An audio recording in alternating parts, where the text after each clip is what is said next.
Hey guys, welcome to another video tutorial. Today I want to talk about some digital design techniques and how they differ from working traditionally.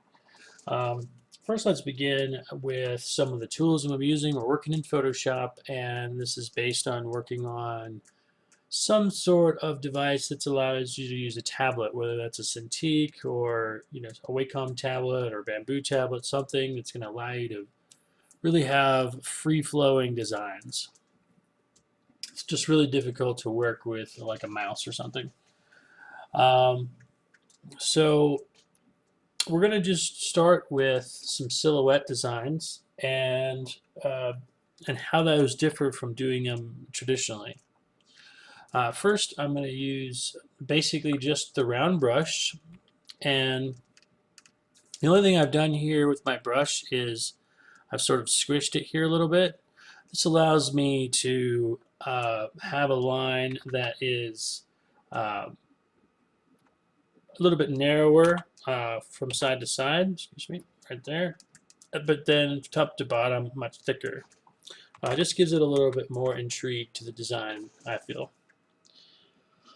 Um, and then, so let's first talk about silhouettes in general. You're going to see a lot of silhouettes if you go study concept art. And one of the things that you'll see a lot of concept artists doing is like character designs in 3/4 view. So let me do something like that now real quick. So what you might see is something like this if you look at some other concept artists in this 3/4 view. And this is pretty loose, but what you have to understand is that there's a lot more here than just a silhouette that you're seeing. What you're seeing is an understanding of anatomy, proportions, and perspective. Even though this sketch is really loose, I'm going to show you here where um, things are actually in line in this perspective. Let me snap these lines real quick. There we go.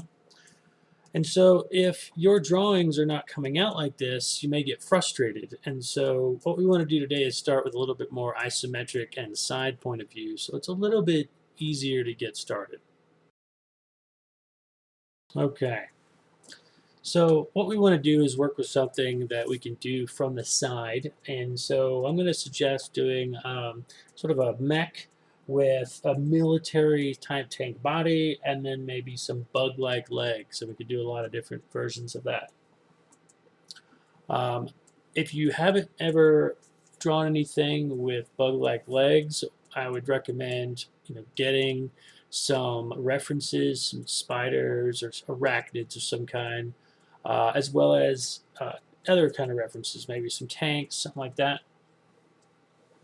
Now, even though I'm doing silhouettes, I am starting to sort of sketch in the contour. Now, part of that's because I haven't done silhouettes in a while, so I'm kind of warming myself up into it. You'll find that as you do these, they come easier as you do 3 or 4 of them. But being that this is my first one, I'm still thinking in terms of lines. So I will end up going back here and blocking into full silhouette here. Okay, put some legs. Okay, so now I'm going to fill this in. All right.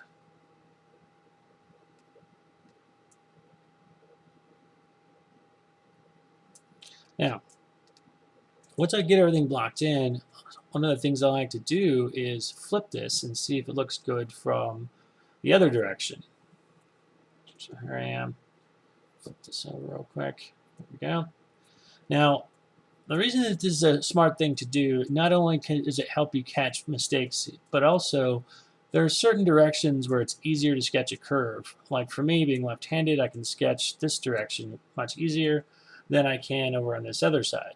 So it's good to flip. Now to do that, you would go up to Edit, Transform, and go down to Flip Horizontal.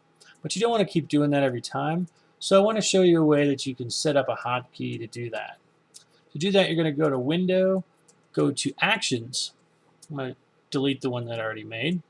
You're going to go here to this button and select New Action. I'm going to call it Flip. I'm going to put it on F12 because I know that's not one that I'm going to use, because F7 is like layers and F5 is brushed palettes. F12 is something I don't use. Then I'm going to hit the record button. Now you'll see the little red button come on there. Now I'm going to go back over to Edit Transform Horizontal, and you can stop it. Now if I hit F12, you'll see that it's just flipping back and forth. So now I have a hotkey to do that anytime I want. It's a really great way to get control. All right, so now I'm going to go back in and do some of the subtractive type of things. Basically, I'm just using the eraser tool with a really fine tip, cutting in some details here with the eraser tool, defining some forms real quick. Okay, add a little antenna on there,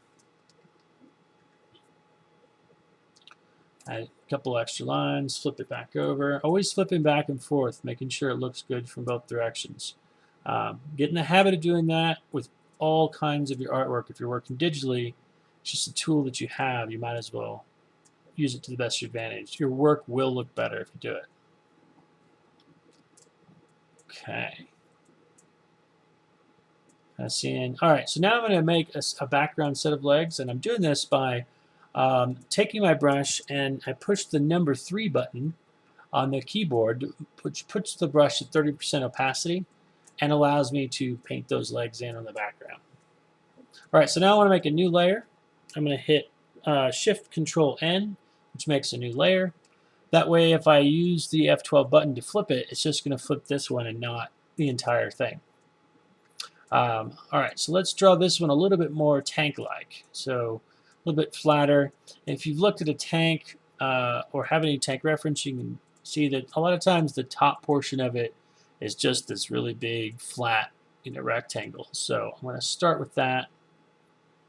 Kind of chisel some stuff in here real quick. There's a Gatling gun. Yes, fill that in. I like to make sound effects when I work. Makes things funner. All right, fill that in. Okay, add some more little details. The tank's usually got little bits and pieces and handles and access hatches, whatnot. I'll put this rail gun back here. Put a little dude holding on to it. There we go. All right, now they won't get shot at from behind. All right, so now I've got this very straight line sort of shape. Now I want to go in here maybe and put a more round shape in to help balance it out. This would be like where the legs might attach to. Fill that in. All right, now let's start on the legs. First joint, coming down, joint, up. Again, look at spider references, look at arachnids, look at bugs, and see how their legs work. All right, the more you practice this, the better you'll get at it. And trust me, bug legs and bug reference is commonly used in concept design, so get used to drawing them. Okay, put some pieces down there, add that, add a little antenna there. Make sure it doesn't pop up too high because you don't want it to get in the way of things. Using the eraser tool, cut some stuff out. A few more little details out with the eraser tool. Using that tool. You couldn't do this very well with traditional. You'd have to go through with like a white pen or something. You definitely couldn't erase stuff out either.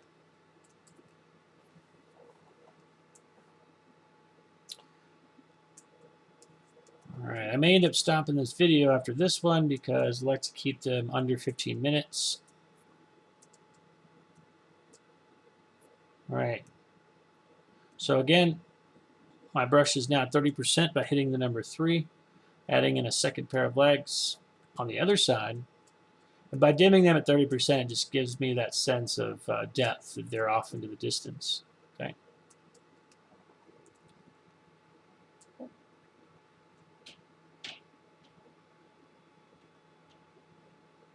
New layer.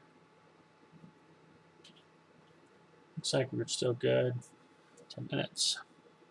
Alright, this one I'm going to try another style. You can see I'm being pretty loose.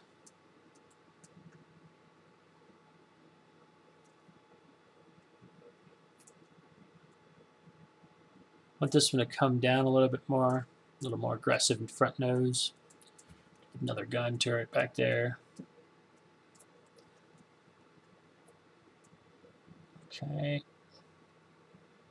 Sketching in this stuff here. Fill this in.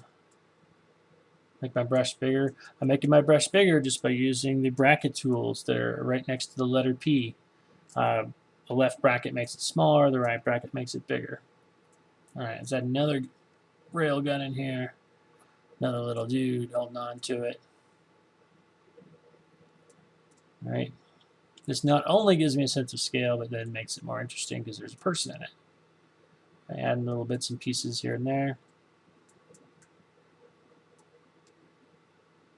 Back to the legs. Okay, I'm going to put little sort of pad-like things on the bottom of these just to change it up a little bit. Okay. Make another leg. And a back leg. Kind of sticking with the 6-leg design.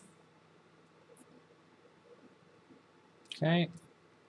Adding some bits and pieces here and there. Those little pieces that pop off can look cool, but you have to be careful about overdoing it, making it too busy. Okay, now I'm going to use the eraser tool again. Cut in some designs. Make this little cockpit area. Go back to my brush. Make some panes of glass.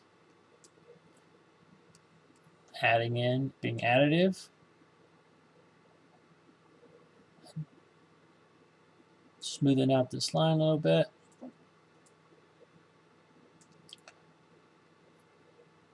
Alright.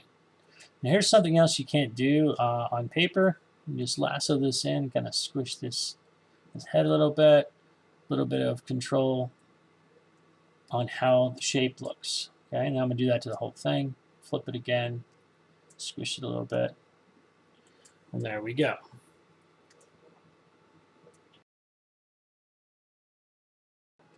Alright, I'm going to add one more onto here before this video ends. I'm going to speed this one up to about 300% so that I can get this in here real quick. Doing the back legs, I forgot to do those before. Same method. And on this last one, I'm using all the same methods, which is why I've sped this up again. Make a new layer. This time I'm going to go for a little bit more like bumblebee style shape. Okay. Coming down, kind of bulky in the front, some wing type looking thing. Okay. Alright, so again, you can see I'm still kind of drawing it in. Another little dude, another little gun. Really like drawing those. Alright. Let's start blocking in my legs. Okay. You see, now I'm just sort of automatically starting with those biggest pieces of the legs and then coming back up. Adding a little flair to these legs with some zigzaggy sort of like spring type legs in there. Blocking it in. Using my eraser tool to start cutting some stuff out. Alright, I think I'm going to wrap this video up here. To recap, additive and subtractive silhouette designing in a digital format allows you to cut in and do things you just can't do with a pen. So hopefully you enjoyed this video. I had a lot of fun making it for you, and I look forward to seeing what you guys come up with. Remember to flip your designs back and forth so you can see it from both directions, and sometimes it helps you draw a little bit as well. Alright, enjoy, have fun, and we'll see you soon. Bye-bye.